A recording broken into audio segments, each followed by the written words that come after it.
नमस्कार प्यारे दोस्तों, मैं इनकलाब भारती आपके अपने परिवार करियर गुरु क्लासेस में आप सभी का हार्दिक स्वागत करता हूं और आशा करता हूं कि आप सभी ठीक होंगे। दोस्तों, आज का ये वीडियो आप सभी अभ्यर्थियों के लिए जिन्होंने उत्तर प्रदेश कांस्टेबल का एग्जाम दिया है, चाहे इसमें लड़के हों चाहे लड़कियां हों, सभी के लिए महत्वपूर्ण होने वाला है। देखिए, महत्वपूर्ण होने का कारण क्या है दोस्तों, आज की इस वीडियो में मैं आपका कट ऑफ के बारे में बात करने नहीं आया हूं। कट ऑफ के बहुत सारे वीडियोस आप लोग YouTube पर देख चुके होंगे।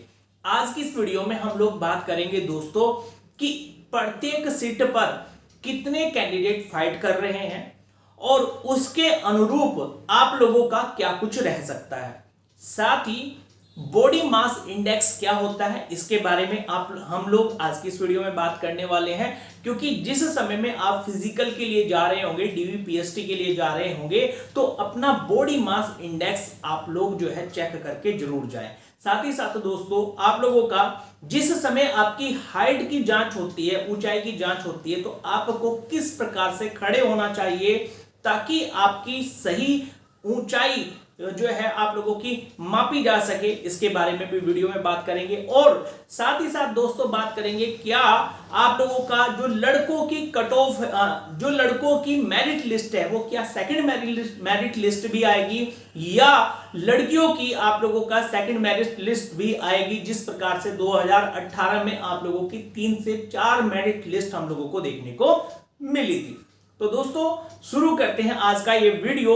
और वीडियो में आप लोगों से मैं ये कहना चाहूंगा कि वीडियो में लास्ट तक जरूर बने रहिएगा। वीडियो आप लोगों के लिए बहुत इंपॉर्टेंट होने वाला है दोस्तों। उसका कारण यही है कि मैं बहुत सारी कुछ डिफरेंट बातें आप लोगों के लिए इस वीडियो में लेकर के आया हूं, जो अभी तक आप लोगों को किसी भी YouTube चैनल पर देखने को नहीं मिली होगी, और ये आपके डीवीपीएसटी के लिए भी बहुत महत्वपूर्ण होने वाला है। वीडियो अगर आप लोगों को अच्छा लगे तो वीडियो को लाइक जरूर कर दीजिएगा। साथ ही साथ जिन्होंने अभी तक हमारे YouTube चैनल को सब्सक्राइब नहीं किया है, वो YouTube चैनल को सब्सक्राइब कर लीजिएगा, बेल आइकन को दबा दीजिएगा, ताकि सभी महत्वपूर्ण जानकारी आपको समय से मिलती रहे। तो चलिए दोस्तों, शुरू करते हैं आज का ये वीडियो। सबसे पहले बात करते हैं हम लोग आपका यूपी कांस्टेबल 2000, आप लोगों का यूपी कांस्टेबल 60,244 को लेकर के, ठीक है। 2024 में ये आप लोगों का 2023 में 24 में आप लोगों की वैकेंसी आती है। 60,244 पद यहां पर आप लोगों का होते हैं, ठीक है। और अगर हम लोग बात करें दोस्तों, इसमें फार्म कितने भरे गए थे, तो फार्म आप लोगों के 48 लाख फार्म भरे गए थे। और परीक्षा देने वाले अभ्यर्थी कितने थे, तो 34 लाख अभ्यर्थी थे। अब अगर मैं बात करूं, यहां पर बहुत सारे लोगों ने क्या किया हुआ है कि भाई पर सीट कैंडिडेट दे दिया कि भाई इतने अभ्यर्थी जो है, इतने कैंडिडेट एक सीट पर फाइट कर रहे हैं। जैसा कि बहुत सारे लोगों ने डाटा क्या दिया हुआ है कि भाई पर सीट कितने लोग फाइट कर रहे हैं, पर सीट कितने लोग फाइट कर रहे हैं, कितने कैंडिडेट फाइट कर रहे हैं, तो सभी ने अप्रोक्सीमेट डाटा दे दिया कि भाई 80 कैंडिडेट जो है एक सीट पर फाइट कर रहे हैं। लेकिन दोस्तों, इसमें मेल कितनी सीट पर फाइट कर रहे हैं और फीमेल कितनी सीट पर फाइट कर रहे हैं, आज की स्टूडियो में मैं आप लोगों के लिए ये लेकर के आया हूं, ठीक है। और ये जो 80 कैंडिडेट का डाटा है, ये बिल्कुल गलत डाटा है। गलत होने का कारण क्या है दोस्तों, उसका कारण समझो। भाई फार्म भरे गए 48 लाख, ठीक है। 60,244 से 48 लाख को जब भाग करते हैं तो हमारे पास डाटा ये निकल करके आता है। लेकिन क्या 48 के 48 लाख लोगों ने पेपर दिया, तो नहीं। पेपर कितनों ने दिया भाई, 34 लाख कैंडिडेट्स ने आप लोगों का पेपर दिया है। अगर 34 लाख कैंडिडेट्स ने पेपर दिया है, तो अगर हम लोग इसमें सीट्स की बात करें कि लड़कों के लिए कितनी सीट है और लड़कियों के लिए कितनी सीट है, तो दोस्तों यहां पर आप लोग देख सकते हैं कि 48,195 के लगभग लड़कों की सीट है, जिस पर लड़के फाइट कर रहे हैं, और 12,049 के लगभग आप लोगों की महिलाओं की सीट है, जिस पर जो है आप लोगों की हमारी बहनें फाइट कर रही हैं, ठीक है। अब अगर ये फाइट कर रही है, तो इसमें अगर हम लोग देखें तो जो आप लोगों का दिया हुआ है कैटेगरी वाइज, कितना सीट किस कैटेगरी के पास में है। अगर हम लोग बात करें अनरिजर्व के पास में कितनी सीट है भाई, 24,102 सीट है। ईडब्ल्यूएस के पास में कितनी है, 6,024 सीट है। वहीं ओबीसी की अगर हम लोग बात करें तो 16,264 सीट है। ठीक है। एससी की अगर हम लोग बात करें तो 12,650 और एसटी के पास में 1,204 सीट है। अब ये तो हो गया ऑल ओवर डाटा आप लोगों का कि भाई पर सीट आप लोगों का पर कैटेगरी वाइज कितनी सीट किस कैटेगरी को मिली हुई है। लेकिन दोस्तों अगर हम लोग बात करें कि भाई हमें पता करना है कि एक सीट पर कितने मेल फाइट कर रहे हैं, एक सीट पर कितने फीमेल फाइट कर रहे हैं, अगर ये डाटा निकालना हो तो ये डाटा कैसे निकाला जाएगा। देखिए 34 लाख जो आप लोगों के परीक्षार्थी थे जिन्होंने पेपर दिया है, ठीक है, इसमें से मैंने ये मान लिया कि भाई 10 लाख जो थी आपकी महिलाएं थी जिन्होंने पेपर दिया होगा। ठीक है, 10 लाख जो है आप लोगों की महिलाएं थी जिन्होंने आपका पेपर दिया होगा। और अगर हम बात करें पुरुषों की तो पुरुषों में कितने ऐसे पुरुष थे जिन्होंने पेपर दिया होगा, तो 24 लाख पुरुष थे जिन्होंने आपका पेपर दिया होगा।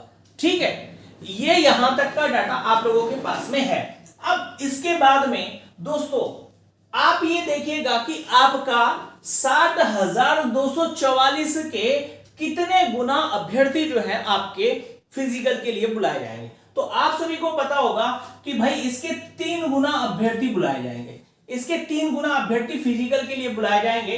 तो यहां पर आप लोग देख सकते हैं कि इसके भी 3 गुना अभ्यर्थी होंगे और इसके भी 3 गुना अभ्यर्थी होंगे। ठीक है, अब इसके 3 गुना और इसके 3 गुना अभ्यर्थी होते हैं तो आप लोग ये पाएंगे दोस्तों कि लड़कियों का जो फाइटिंग है वो एक सीट पर ज्यादा है, यानी कि एक सीट पर लड़कियां ज्यादा फाइट कर रही हैं। किन की अपेक्षा? लड़कों की अपेक्षा। ठीक है ना, एक सीट पर कितनी लड़कियां फाइट कर रही हैं आप लोगों की? ज्यादा फाइट कर रही हैं। तो यहां पर अगर हम लोग डाटा निकाल ले कुछ आप लोगों का, जैसे कि हम लोग निकालते हैं भाई आपके 3 गुना अभ्यर्थी बुलाए जाएंगे तो 48,195 गुना 3 तो आपका 1,44,585 अभ्यर्थी आपके यहां से बुलाए जाएंगे। यानी कि जो आपके पुरुष अभ्यर्थी हैं उनमें 1,44,585 अभ्यर्थियों को बुलाया जाएगा। अगर इसको 24 लाख को हम लोग डिवाइड करते हैं किससे आप लोगों का 1,44,585 से 24 लाख डिवाइड बाई 1,44,585 तो भाई एक सीट पर कितने कैंडिडेट फाइट कर रहे हैं आप लोगों के? तो यहां पर 16 कैंडिडेट फाइट कर रहे हैं। ठीक है, 16 कैंडिडेट फाइट कर रहे हैं। और अगर हम लड़कियों का डाटा निकालते हैं तो लड़कियां जो हैं आपका एक सीट पर 27 लड़कियां फाइट कर रही है। मेरा कहने का मतलब दोस्तों ये है कि अगर हम पुरुषों की बात करें तो पुरुषों में आपका 16 कैंडिडेट एक ही सीट पर फाइट कर रहे हैं, जबकि महिलाओं में 27 कैंडिडेट एक ही सीट पर फाइट कर रहे हैं। ये किसका डाटा है? ये फिजिकल के लिए डाटा है दोस्तों। ये किसके डाटा है? फिजिकल के लिए डाटा है। अब फिजिकल होने के बाद में आपका यहां से देखिए, अगर मैं बात करूं यहां से कितने पुरुष अभ्यर्थी जो है आप लोगों के फिजिकल में पास हो जाते हैं, तो भाई 60% अभ्यर्थी आप लोगों के पास हो जाते हैं। कितने प्रतिशत अभ्यर्थी? 60%। 40% जो है वो फेल हो जाते हैं। 40% के फेल होने का कारण क्या होता है? या तो वो ये सोच रहे होते हैं, क्योंकि आप लोगों को बता करके चलूं मैं, अभी भी बहुत सारे लोग संदेह की स्थिति में है कि भाई हमारा नंबर आएगा नहीं आएगा रिजल्ट में, हमारा क्या होगा, और वे फिजिकल नहीं कर रहे हैं, रनिंग नहीं कर रहे हैं। लेकिन जब उनका नंबर आ जाता है तो वो उस समय में रिजल्ट आने के बाद में रनिंग शुरू करते हैं, जिसके बाद में उनकी रनिंग नहीं हो पाती है। अगर मैं एसएससी जीडी की बात करूं दोस्तों, तो एसएससी जीडी में भी आप लोगों का क्या हुआ है, 100 में से केवल 15 अभ्यर्थी ही सफल हो रहे थे, 85 अभ्यर्थी आप लोगों के असफल हो रहे थे फिजिकल में। उसी प्रकार से यहां पर अगर महिलाओं की बात करें हम लोग, तो यहां पर इनका रेशो रहता है 20% का। ठीक है, तो कहने का मतलब ये है कि 16 का 60% अगर हम लोग निकाल ले और 27 का 20% अगर हम लोग निकाल ले, तो आगे जो है वो लोग ही मेडिकल के लिए जाते हैं और उसी के आधार पर फाइनल मेरिट आप लोगों की बनेगी। ठीक है, तो ये तो हो गई है कि पर सीट कितने कैंडिडेट्स आपके फाइट कर रहे हैं। अब बात कर लेते हैं आप लोगों का कि जो BMI होता है, बॉडी मास इंडेक्स, क्या होता है। देखिए दोस्तों, गूगल पर आप लोग क्या करेंगे, जाकर के अपना बॉडी मास इंडेक्स जरूर चेक कर लीजिए। महिलाओं की अगर मैं बात करूं तो कम से कम आपका वजन जो है 40 किलोग्राम होना चाहिए। अगर किसी महिला का वजन आपका 40 किलोग्राम से कम होता है तो ऐसी स्थिति में वो अपने वजन बढ़ाने के लिए जो भी आप लोगों के फूड हो सकता है वो आप लोग ले सकते हैं, लेकिन इतना कम से कम वजन आपका होना चाहिए। इसके साथ ही साथ दोस्तों, बॉडी मास इंडेक्स जरूर चेक करके जाए और वो ग्रीन होना चाहिए। ठीक है, गूगल पर आप लोग जो है चेक करेंगे अपना वजन डाल करके, अपनी उम्र डाल करके, तो आपका बॉडी मास इंडेक्स जो है वो ग्रीन में आना चाहिए। ग्रीन का मतलब है कि आप बिल्कुल फिट है। ठीक है, तो ये हो गया बॉडी मास इंडेक्स के बारे में। दोस्तों अगर इसके बाद में हम लोग बात करें क्या पुरुष अभ्यर्थियों की सेकंड मेरिट आ सकती है क्या, तो दोस्तों मैं आप लोगों को बता देना चाहूंगा कि पुरुष अभ्यर्थियों की सेकंड मेरिट नहीं आएगी, क्योंकि पुरुष अभ्यर्थी कम संख्या में फाइटिंग कर रहे हैं और पुरुष जो है फिजिकल भी इजीली कर लेते हैं। लेकिन महिलाओं की अगर स्थिति खराब रहती है और वो फिजिकल की तैयारी नहीं करती हैं तो ऐसी स्थिति में आपका महिलाओं की सेकंड लिस्ट आने के चांसेस बढ़ जाते हैं, जिस प्रकार से 2018 की भर्ती में हुआ था। तो उम्मीद है दोस्तों आप लोगों को सारी जानकारी समझ में आई होगी अच्छे से। आज की इस वीडियो में इतना ही। वीडियो अगर पसंद आया हो तो वीडियो को लाइक जरूर कर दीजिएगा, साथ ही साथ चैनल को सब्सक्राइब कर लीजिएगा, बेल आइकन को दबा दीजिएगा। मिलते हैं नेक्स्ट वीडियो में। जय हिंद।